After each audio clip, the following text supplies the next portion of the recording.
just like that, it's time for our weekly roundup of all the things a lady just ain't gonna do this week.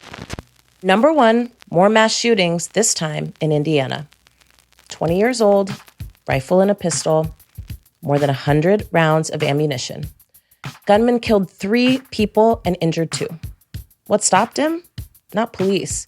It was another bystander who had a gun, who happened to be shopping with his girlfriend. Now, every week I wrestle with this, whether or not to even keep listing all of these violent acts and all the ways in which money and indifference has become paramount to human life. But I cannot turn away. It's not lost on me that Black communities have been aching over gun violence for the better part of 30 years, and the only national outcry has been to criminalize. When Black people shoot, we get bipartisan legislation that criminalizes Black people, but never the gun manufacturers. President Joe Biden, when he was a U.S. Senator, was a part of that. So were Black churches and clergy and Black organizations. They were all, at that time, calling for punishment, but they were also calling for increased services, economic opportunities, education, and other safety net supports.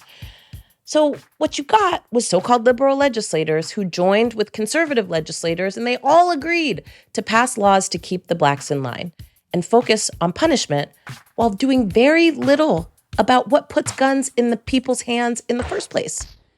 But when it comes to young white men who have been radicalized, we have very little response. Besides thoughts and prayers. After Sandy Hook, after Parkland, after every fucking mass shooting, whether it be in a church while people prayed, or whether it be in a school while people played. And yes, there was a bipartisan gun control bill that was passed this week, and we are going to talk about that in the Lady Likes section because we have to. And, I do need to say and keep saying that we got to where we are now because we have not yet had the courage, and we still ain't showing the courage, if we're being honest, to go up against the gun lobby.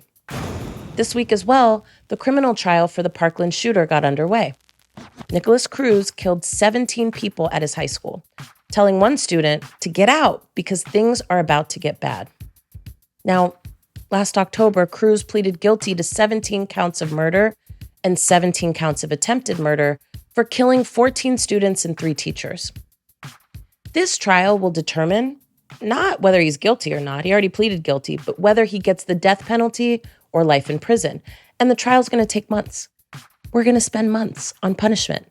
But are we going to spend even half the time figuring out how to delegitimize the gun lobby? You decide. Now, wait, hold up. Desus Mero got beef? Man, oh hell nah. First monkeypox and now this shit. It's been way too much loss over here, and I swear to you, I really can't take no more breakups. Word out on the street is that the hit duo Desus and Mero are breaking up, and that means no more shows. I know. Now, I am one to gossip, having been the subject of much bullshit myself. But let me just say that word out on the street was that the split was not amicable.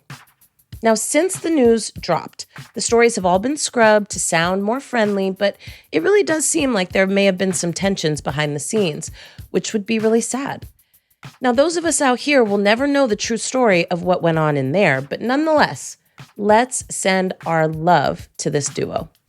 They're gonna be fine. Prayers up that they're able to grow stronger than ever. Other things that lady just ain't gonna do this week is missing text messages. Say what? Now, this don't make no goddamn sense, and then also it makes all the sense, and that's what's so sad. So a few weeks ago, we revealed on this illustrious show that if it wasn't for the Secret Service on January 6th, Trump would have been in the Capitol himself whiling out with the rest of the weirds. But we're now hearing that the Secret Service deleted text messages from that day. In fact, they're not recoverable. So much for the shout out to the Secret Service. That sounds shady as fuck. All right, so let's jump into the things we love this week. Number 1, executive orders on Roe. All right, so this week, just like last week and the week before that, folks have been scrambling and reorienting around the recent Supreme Court ruling that effectively overturned Roe versus Wade. The executive order directs the government's health department to expand access to medication abortion, which is basically pills that are designed to end pregnancies, and to ensure access to emergency medical care, family planning, services, and contraception. It also offers the protection and the privacy of patients and their access to accurate information, and it's supposed to be promoting the safety and security of patients, providers, and clinics. And the executive order also says that there needs to be a coordination of the implementation of a federal effort to protect reproductive rights and access to healthcare. Now, Lady loves that this action was taken, though truth be told, an executive order in this case is more symbol than substance, for now. One, because, again, it only applies to federally funded or overseen entities, and two, because it essentially is directing the Secretary of Health and Human Services to figure it out. And they have like 30 days to do so. This one made it on the ladies' love list, but only ever so slightly. I mean, the devil is in the details. What we do know is that for now, some group of people has been directed to figure out how to get around the mess that the Supreme Court has made. And that's why it's on this week's Ladies Love list. Other things we love this week is bipartisan legislation on gun control. I mean, this week, the Bipartisan Safer Communities Act was signed by President Biden, and it represents the most significant new federal legislation on guns since the now expired 10-year assault weapons ban from 1994. This bill gives $750 million to help states implement and run crisis intervention programs to close loopholes that would have allowed intimate partners who didn't live together and weren't married and didn't have children, but if those partners were convicted of domestic violence, they had access to a gun, right? So it closes that loophole. It also encourages states to include juvenile records in background checks, and it increases funding for mental health programs and school security. It also got after people who sell guns as a primary source of income, but they're not like registered federally as a licensed firearms dealer. Okay. Well, here's what Lady loves about this piece of legislation. All the funding that is being directed towards crisis intervention and mental health programs.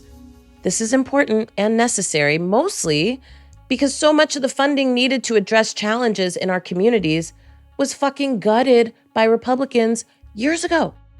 It's an important start, but there absolutely should be more to come. It's interesting, too, to see Senator Kyrsten Sinema of Arizona as a co-author of the bill. I mean, given all the shenanigans she done put us through. Now, this is a clear sign that she is scared that she finna lose her job, and you better bet that she will be talking all about what she did with this legislation all the way to November. But remember, kids, fuck her, though. For real. For real. All right, y'all. Welcome back to Ladies Love Notes, where we give you all of the real about being single and dating in your 40s. Now, in today's episode, we take on a question that is a little complicated. Can you get through a breakup without a crutch? Now, there is a commonly held wisdom that to get over someone, you have to get under someone. This is otherwise known as the infamous rebound. And we tend to think that after a breakup, it's good to get back out there and try your hand again at dating.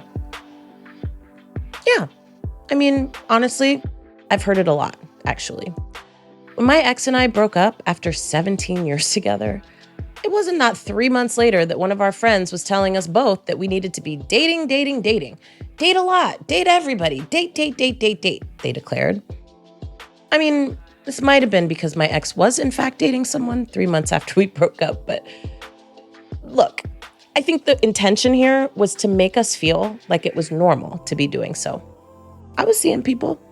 I mean, like, casually, but anyways. The implication, of course, is that you should hurry up and find someone new. And yet, after a year now of super confusing, tumultuous, oh my God, what am I doing type shit, I think I can testify that maybe instead of saying date, we should be encouraging people to heal, and grieve. The thing about being newly single is that you recognize that you have all kinds of options available to you that likely weren't available before. I mean, this is part of what I think is like kind of wrong with monogamy. It's like people who didn't party in high school and they get really bananas in college because they were restricted from a thing that has now become the thing they want to do because they couldn't do it before. I never had binges in college because I'd done so much experimenting in high school. By the time I got there, I didn't need to do anything just to do it because I had already done it already. When you are newly single, you're trying to figure everything out. Sex, romance, dating. But on top of that, you're being asked to figure out who you are outside of a relationship.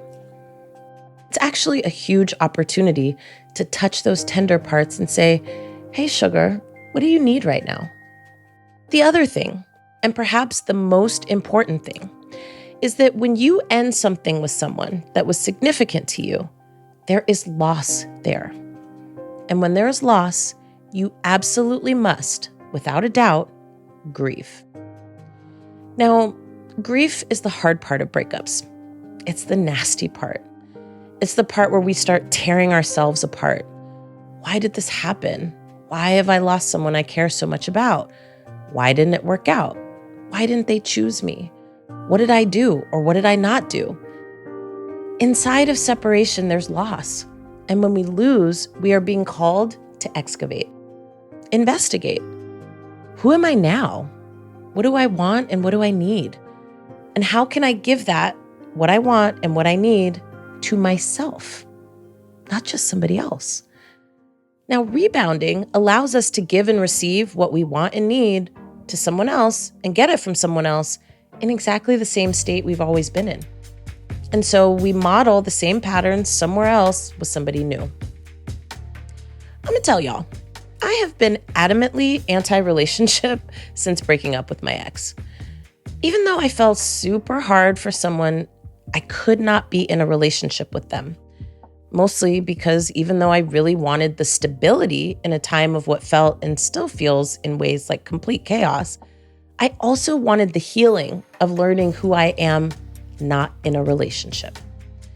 Coming off of nearly 2 decades of my life, I felt I owed it to the memory of what that was for me, as well as the next person I decide to stand still with for a little bit, to do the work of knowing that I don't need that relationship to stand on my own 2 feet. Giving to myself everything I'd been giving to someone else and everything they'd been giving me. I mean, how can I give myself stability without trying to find it somewhere else? That means I'm doing and have done some of the excavation work of who I am and who I be in relationships and what I bring to them. Now, after 17 years with someone I loved very much, the next person I'm going to be with is going to be a level up for me, not the thing that soothes my insecurities about being single. Being single doesn't always feel like a flex, but it is, honey. Trust me. You really learn who you are and what you're made of. The next person I'm with is going to know that for me, this is going to be a long road, and it'll be fine to just stand still for a minute and not be talking crazy shit about marriage or any other long-term commitment. Even saying it makes me itch. Like, if you know I've been in a 17-year relationship, you gonna make me itch if you start talking crazy like that. That's a fact. Look, I had a brief fling with a woman after our breakup who started giving me lesbian U-Haul vibes almost immediately. Leaving shit at my house, wanting to spend the night, etc. Man, no. Right now, I'm still like, don't leave your shit here. Not your toothbrush, not your sweatshirt, not your glasses. No, you cannot spend the night. If I decide to introduce you to my folks, my peoples, not my parents, maybe that's when we can talk about it, but not a second beforehand. And really, I might just want to see you a couple times a week, but just for sex. I don't know. I'm appreciative to my girlfriends on this one. They know I'm a serial monogamist. And so my girls, because they love me, remind me to keep things light, to savor the experience of being interested or interesting to someone else, but not dive into routine or pattern or a relationship with that person. In my single life, I've been learning about how not to fix things for others or even take on other people as projects. I've been resisting the urge to project that I'm out here living my best life, because instead, what's really true is I've chosen to say with vulnerability, this shit is hard and you really just take it one day at a time. Lots of things are going well for me right now. And some days, even though that's true, it's fucking overwhelming and hard and scary. Both things exist at the same time. I had lunch with my friend Lee the other day, and shout out to you, my friend. You're a good-ass dude. And he reminded me that 1 year out from being in a 17-year relationship is actually not that far along. I've been single for 1/17 of the amount of time I was in a relationship. So let that sit for a second. There are so many discoveries I'm making about who I am in relationships and what I bring to the table. And it's good and it's bad and it's ugly, honey. There's so much I'm learning, even as a person who loves being alone, about what it means to be alone. Thanks to the good advice of my friends and my therapist, I'm not really dating anybody right now. If anything, I would say I'm exploring dating and whether or not I can even handle something more than physical. If I can find someone I can have a good time with and who makes me laugh, excellent. Even better if the sexual chemistry is on point, but that's about all I can do right now. I'm open to love, but I'm starting with myself. So, my friends, when you are newly single and dating in your 40s, or if you're the friend of someone who is, remember that it's also okay to not keep pushing for people to date. We can encourage each other to heal, and grieve, and work on our shit so that when we do finally enter a relationship or even start to date, that we know how, what we bring, and what we want. That way, we don't end up bleeding on people who didn't cut us. We don't say we can do more than we can just because well-meaning but wrong people tell us we should. And we can honor where we've been, what we've been through, what that was, and give it its proper goodbye, leaving room for what's next.